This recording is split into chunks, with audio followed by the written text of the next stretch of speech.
thank you very much, Caroline and Robert, for joining this morning to give some insight into your experience of the SRM programme. Really appreciate your time this morning.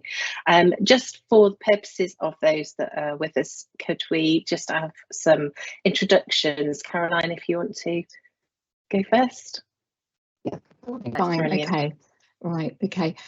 So we work for Worcestershire Children First, which is a wholly owned company of the local authority of Worcestershire.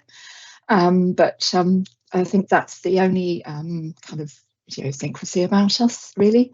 I've worked for the local authority for 15 years. Before that, I was a school business manager in a large secondary school. So that's my background. So over to you, Rob. Yeah, I'm finance business partner schools. I work for Caroline. I've previously done the SRMA, not the SRMA, the SBM. Worked for the local authority for over 20 years in the schools team. So yeah, seen lots of changes. Fabulous. And I'm Rebecca Beaver, as Tanya said. I am an accredited SRMA. Prior to that, I have had a career in business and finance spanning about 30 years. Over half of that has been working with schools. So originally in the LA sector and then moved into the academy sector. I have been accredited as an SRMA about 4 years, 2019. I don't know where that time's gone. I've completed over 70 deployments, both with SATs, MATs and with a number of local authorities, and have completed several deployments with Worcestershire, and we're going to talk about that experience in the next half an hour or so. I think what's important to say is that I understand the challenge, so I wanted to put a face to the sort of press release that you get of who SRMA are, really. And I've been in the chair that people sit in. We understand the challenge as SRMA. We've done the juggling of trying to plan the budget, health and safety, payroll, whilst also watching over a poorly pupil who's being sent home. And it can be very difficult in local authority schools. You're very much the face of the school and the person that's juggling all of that. My experience spans both primary and secondary leadership. I'm an education and business management graduate and a fellow of ISBL, and I also serve as a primary school governor. I work now fully as a consultant, and I'm passionate about making sure that we're spending every penny that we can to achieve great outcomes for the children in our schools. And I think from an SRMA point of view, what my aim is when I'm visiting a school is to give you the opportunity to step back and look at your school from a strategic point of view, and give people the opportunity to do that. And often that doesn't happen in the busyness of school business management. So it's kind of stepping into that gap and saying, okay, let's have a look at this together. So I think with that in mind, Caroline, if we can just sort of touch on what your background in terms of Worcestershire LA engagement with the school resource management programme, the use of the online tools and how they might have helped you as an organisation to make decisions, and the SRMA engagement. And how that's changed, if it has. I know that we've had a conversation prior to this and you mentioned there's some changes, and how you might have been supported through your contact at the SFA and your experience of that. Thank you. Yeah, okay. Well, I initially became aware of the programme about 5 or 6 years ago, and we would signpost our schools, our local authority schools, to all of the toolkit and the resources that are available through the ESFA. We were offered a couple of deployments, SRMA deployments. I think it would be fair to say they weren't particularly productive. The schools felt that they were they kind of described them as Ofsteds and audits, and so although they went ahead, the engagement wasn't good. and I'll be honest in saying I don't think I ever saw the reports from them. So although we appreciated, and I think we understood, and we were trying to relay that message to our schools that there was a programme out there that was beneficial to them, I think it took a bit of time for them to engage in that, really. So it's been definitely over lockdown, it became more of an issue to kind of engage with them. But then after lockdown, or actually during lockdown, we started engaging with Bruce Barclay, providing action plans on how we were supporting our schools.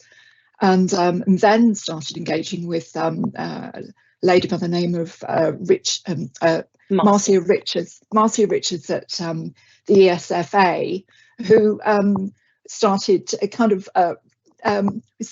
of look again at how we use the toolkit, how we supported our schools, if we would engage again in the SRMA programme. So I would have to say, second time round, I think I was very clear with Marcia. We weren't happy the first time. The second time, it had to be right, otherwise we would lose all, credibility with our local authority schools if they didn't see it as a benefit to them. But actually, moving on from there, it's been, it's been like chalk and cheese, really. It's very, very different experience, really, in terms of the outcomes that we've had from deployments and from the training and everything else that the SFA programme offers. So it's valuable support. Yeah. Fantastic. And would you say that has been something that for anyone that's considering a deployment now, what might that involve? Has that created a lot of work for you, or has that supported the work you do as a local authority?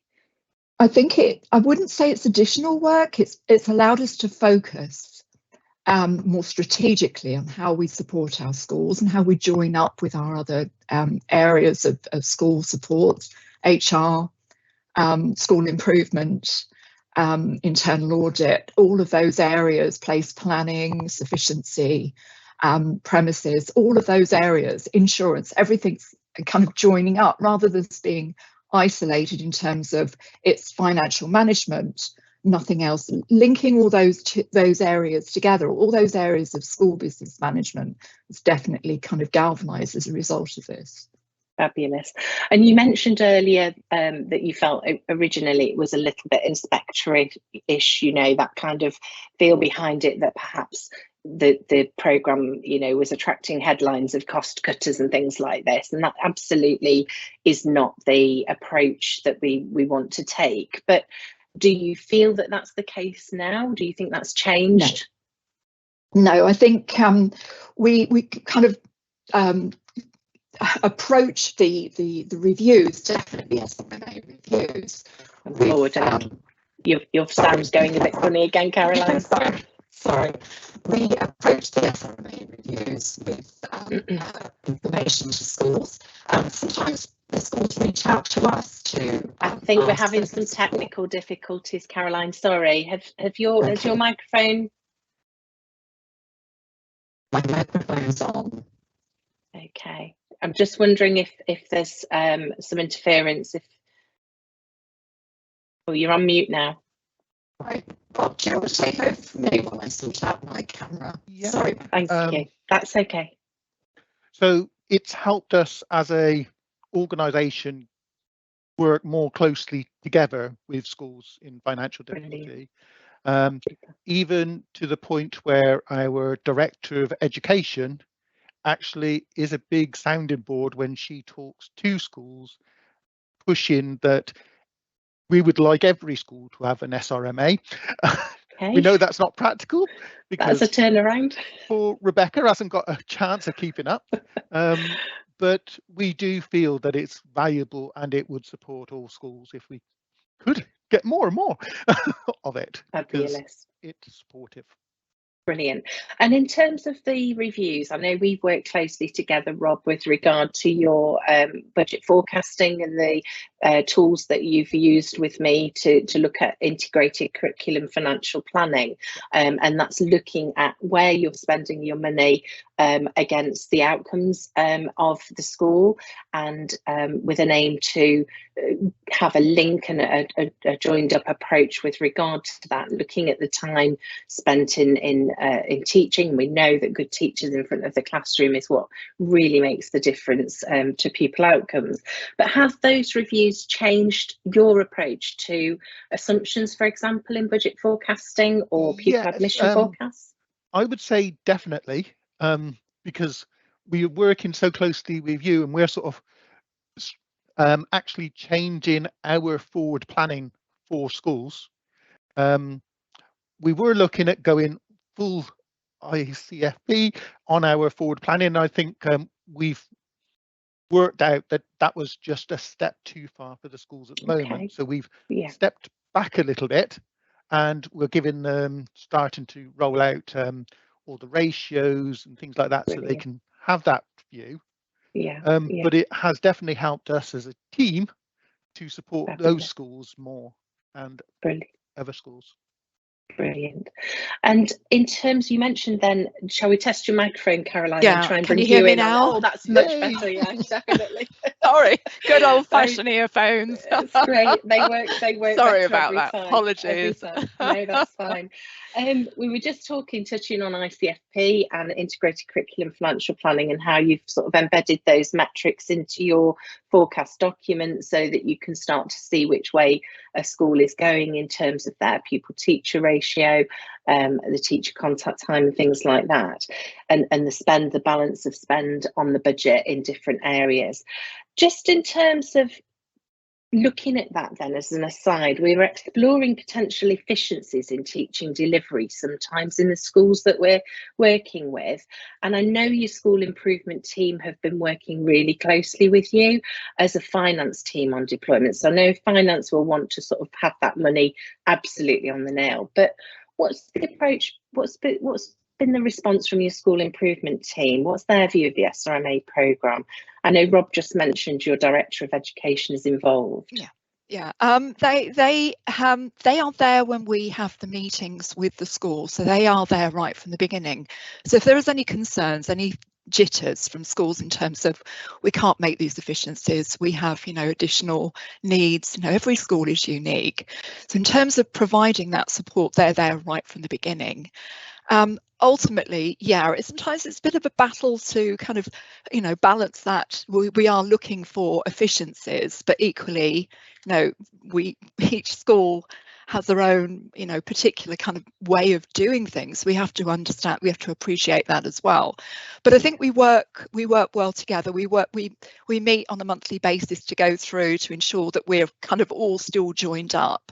But in terms of working together, I think we appreciate that standards are a priority in terms of supporting children and ensuring that children get the best possible outcomes, but equally within an envelope of money which is getting smaller and smaller, really. So yeah, and I think it's fair to say that when we do sit down with the schools as a team working together in collaboration, we very much have the achievability, the impact, and the rationale discussions about why some certain recommendations might be made in a report going forward, and they're very much part of that discussion. And what we don't want to do is, put a squeeze on so that we are impacting on outcomes. And that is very much part of the discussion that we're having around the table is, looking at things like spend on leadership. Is leadership spending lots of time in meetings dealing with behaviour issues or attendance issues and so on and so forth? Or is the investment in support staff to ensure that the children are accessing support before those issues become behaviour? So end up the tail wagging the dog, I suppose, that we're in that battle, and having a look at it from that point of view. Just thinking about non-staffing expenditure then, we found that a review of insurance was cropping up on all of the reviews that I have undertaken with you as an authority, and you've now moved all of your schools to RPA scheme at £23 per pupil.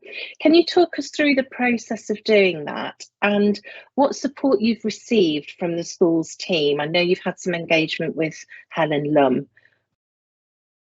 Yeah. So we have historically offered insurance to our schools. And in terms of offering best value, I think insurance was never on the table, really. So when we started the SRMA programme, it was coming up a lot. So now I couldn't really truthfully go back to the local authority and say, the schools are doing everything, but there is this RPA, the insurance scheme that keeps coming up that we're ignoring. So I think in the end, we decided that we needed to investigate whether that was something that schools were interested in.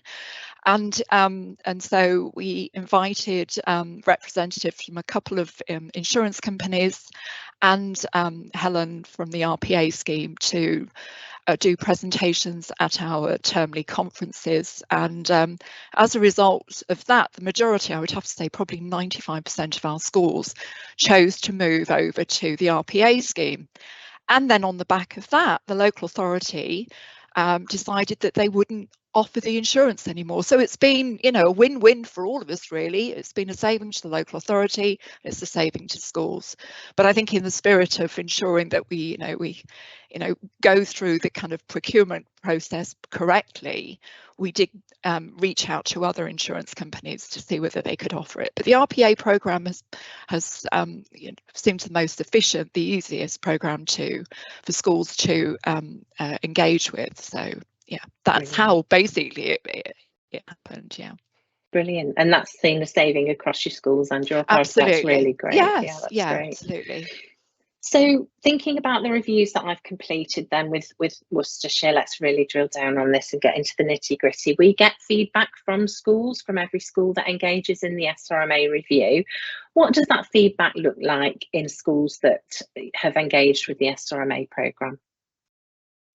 Positive. I think there's a reticence at first, even though when we reach out to them and say that they're going to have an SRMA deployment, that they are nervous. They do think it's even though we put in the letter, this is not an Ofsted, this is not an audit, this is a critical friend, if you want to say. Somebody's going to come in, an independent view of your school is going to come in and look at how you do things, listen to how you do things, etc. And I think when they come out the other side and we've met with Rebecca, with you, Rebecca, and looked at the recommendations and see that they actually are achievable. They are not scary. I mean, to put it, bluntly, they're not scary. They are achievable, and that there is a plan in place that they can follow. I think they come out of it and they're kind of relieved. And I think the feedback that we've had has been overwhelmingly positive in terms of, yes, and we want this. We're offering it at the moment to schools in financial difficulty. We have schools out there that are not in financial difficulty that want it now, and obviously this is a resource that I have to kind of prioritise. So yes, it has been well received, and the word is getting out there that it's a resource that you don't pay for, and a very valuable resource in that respect. Yeah. I've just seen a couple of questions. How can SRMA really understand the uniqueness and individual ethos of smaller schools? We've worked in them. That's how my smallest school that I've worked in had 90 children in it. It was an LA school. The largest had 2,400. We're people that have actually done the role and really do understand that. And just picking up on another question, RPA appropriate for a PFI school? We've actually worked with a PFI school and they have implemented RPA at Worcestershire. So just picking up on that, we're thinking about follow-up deployments, because that was one we've recently done. we're now completing those follow-up deployments, so offering schools a look again in 6 months' time or so to say, you know, have you managed to do anything? Do you need some more support? You know, do you maybe need a mentoring visit to help and support with implementation of any of those recommendations? Does the review support you in the ongoing work that you're doing with your schools, particularly those who continue to forecast a deficit and who perhaps don't want to, you know, engage in some of the recommendations? How does that support you as a local authority in working with those schools? I think it has helped us to focus the leadership of the school where there is a little bit of resistance or it isn't going at a pace. I say in joining up with our colleagues in other areas of school business management to support schools, so and to prioritise where we think that, you know, the savings can be made, and if they can't, why they can't be. So to see if there's any blockers. So in that respect, it is helpful. Yes, we do get some resistance, you know, in the terms of support, in terms of staffing, etc., where we do, you know, identify that staffing is high, etc., or it has been identified that staffing is high. That's always a contentious area in terms of redundancies. Equally, it's the catalyst for saying we've got to do something. Here it is.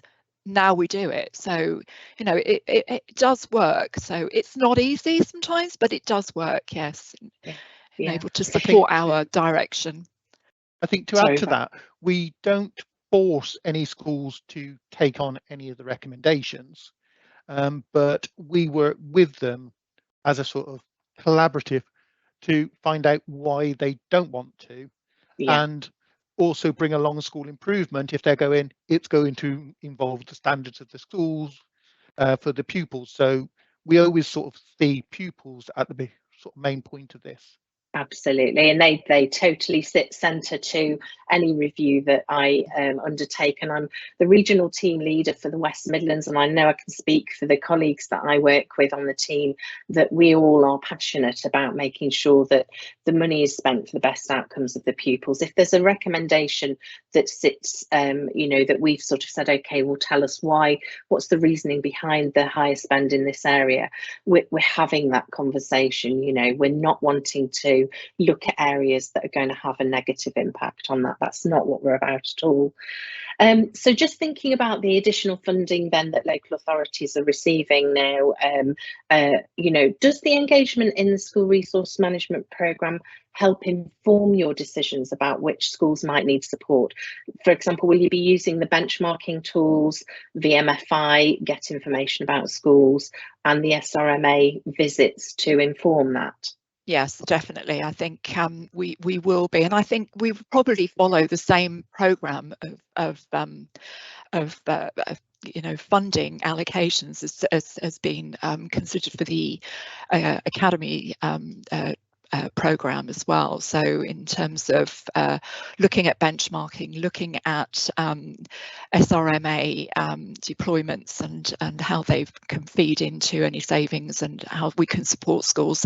So yes, definitely it will help us to formulate a policy that gives us the most fair and equitable way of allocating the funding and to make the best use of it. Yeah. That's really great. Thank you so much for joining this morning. It's been great that you've joined the session today and give first-hand view, and it's been a very honest view, and I think that's really, really good to hear that the programme is improving, is changing. What advice would you give to peers or colleagues that are considering engagement in the programme or an SRMA visit? And is there anything that you think could be done to improve the offer?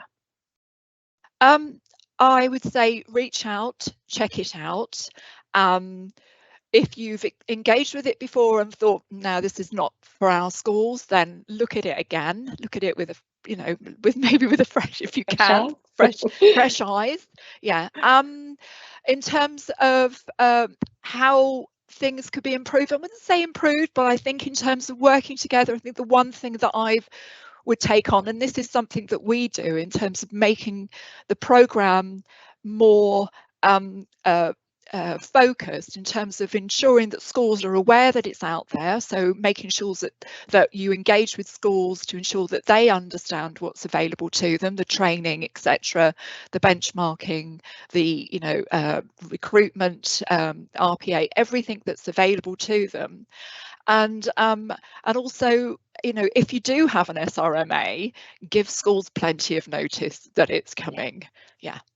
And take the fear out of it, because there is nothing to fear. Nothing, absolutely nothing to fear. No, that's brilliant. I think giving schools the notice, I think that would be really my kind of add to that as well. I think, looking at the deployments that we've done, and not just with your own local authority, but I've worked with 3 or 4 different local authorities, from a timeline point of view. I think if you are, as an LA, considering offering an SRMA review and engaging in the programme with any of your schools, emphasise the agreement on a timeline. I think in terms of, we have a triangulation meeting between the ESFA, the LA, the local authority, and the SRMA. So maybe, we agree to complete this in spring term, or we agree to complete this in summer term or autumn term, whenever it is that works for the school. Getting that timeline in place, I think, in advance. And I think, just from a point of view of follow-ups, the support is there. We've worked in schools. We understand the challenge of working in schools.